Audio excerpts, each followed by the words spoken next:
அடேப்பா தங்கமணி வரப்போறாரு. அனுசரணை. இறுதி யாத்திரைக்கு அவசரப்பட வேண்டாம். சட்டவிரோதமாக படகு மூலம் ஆஸ்திரேலியா செல்வதற்கு வித வாய்ப்புகள்.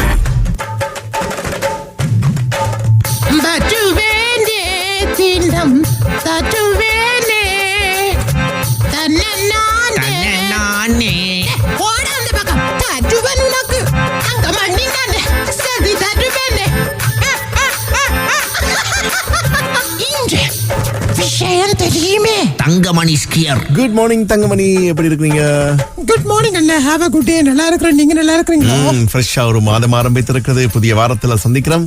ஆமாண்ணா, எப்படி வயசு குறைஞ்ச மாதிரி ஃபீல் ஆகுது. வருஷம் முடிய போகுதானே, அதானே. அப்ப இந்த மாதிரி எல்லாம் ஆகும். ஆமா, இன்னைக்கு மட்டும் இல்ல, இந்த மாதிரி இப்ப மட்டும் இல்ல, எப்பவுமே வயசு குறைவா இருந்தா சந்தோஷம் தானே. ஓகே.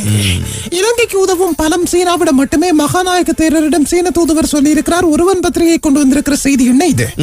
வெள்ளம் 3,38,000 ஏக்கர் நெற்காணிகள் அழிந்து நாசம். அம்பாறை மாவட்டத்தில் 72,000 ஏக்கர் அழிந்தது. ஏக்கருக்கு 40,000 ரூபாய் நஷ்ட ஈடு என அரசாங்கம் அறிவிப்பு. 60,000 அதிகரிக்க விவசாயிகள் கோரிக்கையாம். விசேட சரக்கு வரி குறைப்பாம். வெங்காயத்துக்கு வந்து பெரிய வெங்காயம் வரி வந்து குறைக்கணும். சின்ன வெங்காயம் இப்ப இல்ல, கண்ணிலேயே காணல.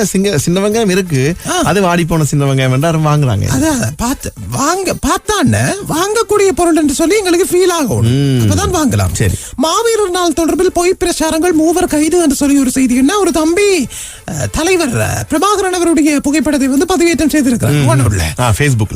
அது பதிவேற்றம் செய்தது மட்டுமில்ல, அதுக்கு கேப்ஷனும் பயங்கரமா கொடுத்திருக்கிறார். எதுக்கு மோனியா ட்ரெண்டிங்கா அப்படி கொடுத்த நேரம் இப்ப உள்ள. ஓகே, அந்த உணர்ச்சி பொங்கல்கள் வந்து உங்களுடைய உள்ளங்களுக்குள்ளே இருக்கு. நம்மாக்கள் வெளிநாட்டுக்காரங்களுடைய போஸ்டர்களை பார்த்து இன்ஸ்பயர் ஆகி நம்மாக்கள் உற்சாகத்துல போடுறது. ஆமா, அப்படி போட்டாக்கள் எல்லாம் போய் வந்ததுக்கு பிறகு திருந்திட்டு நீங்க திருந்த இல்லைன்னா போயிட்டு வாங்க. மலையக மக்கள் முன்னணியின் முக்கிய பதவிகளில் மாற்றம் 2 வாரங்களில் கூடுகிறது தேசிய சபை என்ற செய்தி. என்ன, மனிதநேயத்தின் பெயரால் பலஸ்தீன மக்களுக்கு நீதி கிட்ட வேண்டும் சஜித் சொல்லி இருக்கிறார். மற்றும் ஒரு அதிசொகுசு வாகனம் மீட்பு எங்கெங்கெல்லாம் வச்சிருக்காங்களோ அது ஒரு நல்ல டிஃபெண்டர் மாதிரி ஒரு சூப்பரா இருக்கு. எடுத்து ஓடவனும் போல இருக்கு. நம்ம பிளேட்டையும் காணல, தூக்கிடலாம். மௌனியா குளத்தின் வான்பாயும் இடத்தில் குவிந்த மக்கள் ஏன் தெரியுமா? மீனண்டா சும்மா மடிமடியா பாய்தான். எங்க கோயில் குளத்திலயா? மௌனியாவில எந்த குளம் சொல்லி போடு. கோயில் குளத்துலதான் வான் பாயுறது சாதாரணமா மக்கள் போய் பாப்பாங்க. கோயில் குளம்ன்றது பேர், அங்க குளம் இல்லை. உண்மையாவா? அந்த பிள்ளையார் கோயிலுக்கு முன்னால எந்த இருக்குல்ல, எனக்கு தெரியா. என்ன நீங்க சரியா? சரி சரி. அங்க வந்து கடுமையான மீன் வந்து பிடிபடுதுன்னு மக்கள் வந்து கூடி கூடி ஓட்டோ எல்லாம் கொண்டு விட்டுட்டு ஆண்டிக்கணும். இது கிடக்கு குறைச்சல் இல்ல. அதுல வெள்ளம் பாயும் உங்களை கொண்டு போயிருவோம்னு சொல்லி பாருங்க. 50 ரூபாய்க்கு வாங்குற மீனுக்காக அடி விட்டு அதுக்குள்ள சாகத்தான் வேணும். பிரபாகரனின் பிறந்த தின கொண்டாட்டம் விசாரணை யாழ்ப்பாணம் வல்வெட்டி துறையில வந்து நடத்தி இருக்கணும். அதுல வந்து அது தொடர்பாக சிவாஜிலிங்கம் உட்பட பல பேருக்கு வந்து விசாரணை. சரி. இந்தியா கேரளா போலீசாரால் தேடப்பட்டு வரும் இளைஞர்கள் என்று சொல்லி ஒரு செய்தி. கேரளாவில் என்ன செஞ்சிட்டாங்க சரியா? அதனால இப்ப தேடி கொண்டிருக்கிறோம். பிப்ரவரி மாதத்தில் வாகன இறக்குமதியாளர் சங்கம் வந்து சொல்லி இருக்கு. தரம் 1 பிள்ளைகளை அனுமதித்தல் 2025 தொடர்பான செய்தி வந்திருக்கு. எதிர்கட்சிகளின் பதவிகளில் மாற்றம் என்று சொல்லி ஒரு செய்தியும் வந்திருக்கு. இந்த வாகன இறக்குமதி வந்து 2025 ஆண்டுல தொடர்ந்து விடுவோம் சொல்லி ஏற்கனவே முன்னாள் ஜனாதிபதி ரணில் விக்ரமசிங்க சொல்லிட்டு போயிட்டார். அதுக்கு பிறகு புதிய அரசாங்கம் வந்ததுக்கு பிறகு 2025 ஆண்டுல திறக்கிறதா இல்லையா, பொருளாதார பிரச்சனைகள் எல்லாம் எப்படி இருக்குன்னு சொல்லி தொடர்ந்து ஆராயப்பட்டு வந்தது. இப்போ IMF காரங்கள்ட்டையும் கேட்டுருக்காங்க, என்ன சொல்றீங்க, நாங்க வாகன இறக்குமதி திறந்து விட்ட ஒரு பிரச்சனை இல்ல தானே? IMF-ம் ஓகேன்னு தலையாட்டிட்டாங்களா.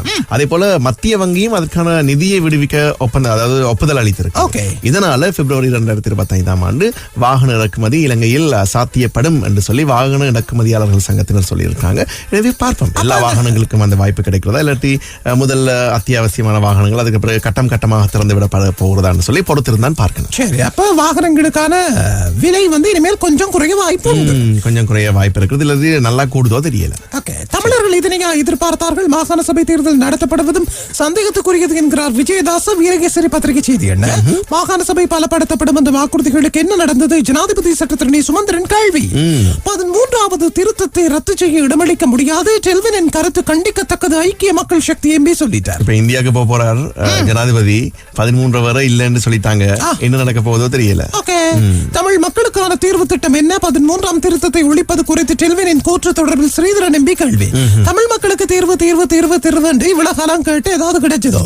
இல்ல தானே நாட்டோட சேர்த்து நடக்கிறது எங்களுக்கும் நடக்கட்டும் என்று சொல்லிட்டு விட்டுட்டு இருங்கோவன். இப்ப யாரு கேட்டது உங்கள்ட்ட தீர்வு? அண்மையில யாழ்ப்பாணத்துல ஒரு 5000 சொல்றார். என்னவா? சிங்களாக்களுக்கு கொடுக்கிற அவ்வளவு சலுகையும் எங்களுக்கு தந்தா நாங்க அது தர்றன்னு தெரியாமே சாதாரணமாக நடந்து கொண்டு போகும். இது கொடுத்து மாறிச்சாரி குறைய கூட கொடுக்கறதெல்லாம் பிரச்சனை. எனக்கு ஒரு கேள்வி, என்ன எங்க கிடைக்கலையா உங்களுக்கு? அதுதானே கிடைக்குது தானே. இப்ப வந்து அந்த ரேஞ்சில சொல்ல முடியாதுன்னு நான் நினைக்கிறேன். தங்கமணி சரியா? இட்ஸ் மீ தங்கமணியினுடைய கேள்வி அது. சரி, ஓகே. எல்லாருக்கும் கிடைக்குதுன்னு நான் நினைக்கிறேன். புதிய அரசியலமைப்பு உருவாக்கப்படின் 13ஆம் திருத்த சட்டம் அவசியமற்றது. அமைச்சர் ராமலிங்கம் சந்திரசேகரர் தெரிவிப்பு. அனைத்து இன மக்களுக்கும் சமத்துவம் வழங்கப்படும் என்று சொல்லிட்டார். அவரே சொல்லிட்டார். புலிகளின் படங்களை பகிர்ந்த 4 கைது. சீனாவிடமிருந்து அழைப்பு கிடைத்திருந்தாலும் ஜனாதிபதி முதலில் இந்தியா செல்வது சிறந்தது, SP திசாநாயக்க கூறுகிறார். ஜனாதிபதி அனுரவின் கொள்கை பிரகடனம் மீதான விவாதம் நாளை இடம்பெறவிருக்கிறது. எய்ட்ஸுக்கு எதிராக பிரதமர் ஹரணி அமரசூரிய அவர்கள் வந்து பங்கேற்றிருக்கிறார். நேற்று காலிமுகத்திடலில் ஒரு ஈர்ப்பு நிகழ்வு. அண்மைக்காலமாகவே எய்ட்ஸ் கொஞ்சம் கூடி இருக்கிறது சொல்லி ஏற்கனவே நாங்கள் சொல்லியிருந்தோம் கடந்த வாரங்கள்.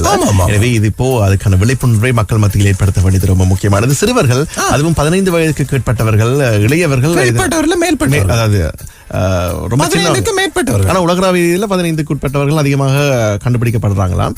ஆனாலும் இளையவர்கள் 15 to 24 வயதுக்குள்ள இவ்வாறான எய்ட்ஸ் தொற்று இலங்கையில் அதிகமாக இருப்பதாக சொல்லப்படுகிறது. எனவே அவதானம். லண்டனில் நடந்தது குற்றம், இலங்கையில் பாய்ந்தது சட்டம். கிளிநொச்சி வாசி கட்டுநாயக்கவில் கைது. பிரித்தானியாவில் பயங்கரவாத அமைப்புக்கு பணம் சேகரித்த கிளிநொச்சியை சேர்ந்த ஒருவரை கட்டுநாயக்க விமான நிலையத்தில் வைத்து சனிக்கிழமை கைது செய்துள்ளதாக விமானப்படை போலீசார் சொல்லியிருக்கிறார். எங்க என்ன செய்தாலும் இங்க பிடிபடும். தினக்குரல் பத்திரிகை என்ன? மாகாண சபை முறைமையை இல்லாமல் ஆக்குவதற்கு இந்தியாவின் அனுமதியின்றி 13ஐ நீக்க முடியாது, எச்சரிக்கிறார் வடக்கு முன்னாள் முதலமைச்சர் விக்னேஸ்வரன். இந்த செய்தி பிரதான தலைப்புச் செய்தி. இந்தியாவின் அதானியின் மன்னார் காற்றலை மின் திட்டத்திற்கு முற்றுப்புள்ளியா என்ற கேள்விக்குறியோடு ஒரு செய்தி வந்திருக்கேன். டீசல் விலை உயர்ந்தாலும் பஸ் கட்டணம் அதிகரிக்காது என்று சொல்லி ஒரு செய்தி. அதே போல மஹிந்த திருடனா என்று அனுர நிரூபிக்க வேண்டும், பொதுஜன பெருமன வலியுறுத்து. நாங்க திருடனா இல்லாட்டி திருடினமான்றதை வந்து நீங்க சொல்லியே ஆகணும். இப்படி வந்து கேட்டிருக்கிறேன். மாவீரர் நினைவேந்தல் உடனடியாக கைது செய்ய வேண்டும் என்று சொல்லி இன்னொரு செய்தி போய் கொண்டிருக்கிறேன். கைது செய்தாச்சு. ரணில் தினேஷ் இதுவரை வாக்குமூலம் வழங்கவில்லை, நீதிமன்றத்தில் தெரிவித்திருக்கிறேன்.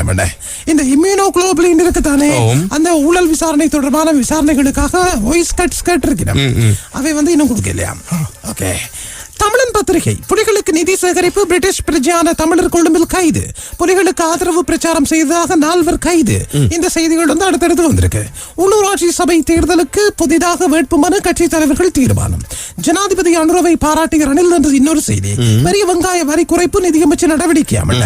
இயற்கை அனர்த்தத்தினால் இதுவரை 17 பேர் உயிரிழப்பாமல்ல. கந்தர் என்ன சொல்றாருண்டா, ஜனாதிபதி ஐயாவை ரணில் புகழ்றதை நினைச்சா தான் கொஞ்சம் ஜோசரியா கிடக்கு.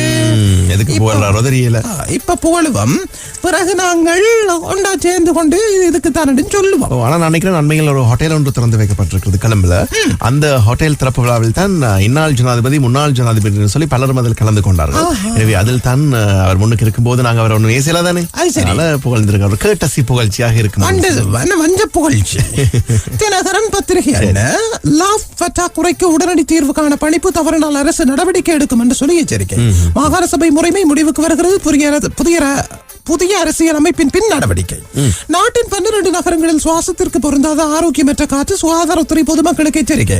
அதான் கொஞ்சம் இழுக்கிற மாதிரி கிடக்கு. அண்மை காலமாகவே காற்றினுடைய மாசுபாடு அதிகரித்திருக்கிறதாம். எனவே சுவாச பிரச்சனை, சுவாசத்தோடு பிரச்சனை வரலாம் என்று சொல்லி சம்பந்தப்படுபவர்கள் கொஞ்சம் அவதானமாக இருங்க.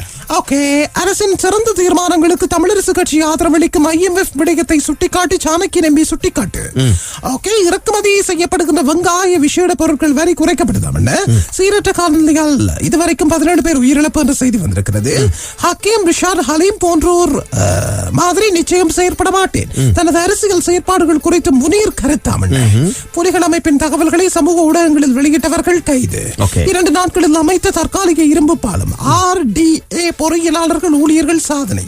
இது எங்க என்று சொல்லி சொன்னா அரளஹங்வில மன்னம்பிட்டியில சரியோ அந்த மட்டக்களப்பு ஏரியா. மட்டக்களப்புக்கு கொழும்புல இருந்து போற அந்த ரோட் வந்து உடைஞ்சு பிளந்து போய் கிடந்ததானே, அதை வந்து தற்காலிகமாக ஒரு இரும்பு பாலம் போட்டு நிவர்த்தி செய்திருக்கிறேன். இந்த மாதிரி செய்திகள் வந்து இன்றைக்கு வெளியாகி இருக்கிற பத்திரிகை செய்திகளாக இருக்கிறது. எனவே எல்லாம் சிறப்பாக இருக்கட்டும், எல்லாம் நலமாக நடக்கட்டும், டிசம்பர் எல்லோருக்கும் சந்தோஷத்தை அள்ளி கொடுக்கட்டும் என்று சொல்லி வாழ்த்தி கொண்டேன். நான் போயிட்டு வரேன். மீண்டும் உங்களை நாளை வந்து சந்திக்கிறேன். நன்றி, வணக்கம். நன்றி. நீ தட்டுவேனே. எல்லாம் முடிஞ்சது போங்க. அனுசரணை. இறுதி யாத்திரைக்கு அவசரப்பட வேண்டாம். சட்டவிரோதமாக படகு மூலம் ஆஸ்திரேலியா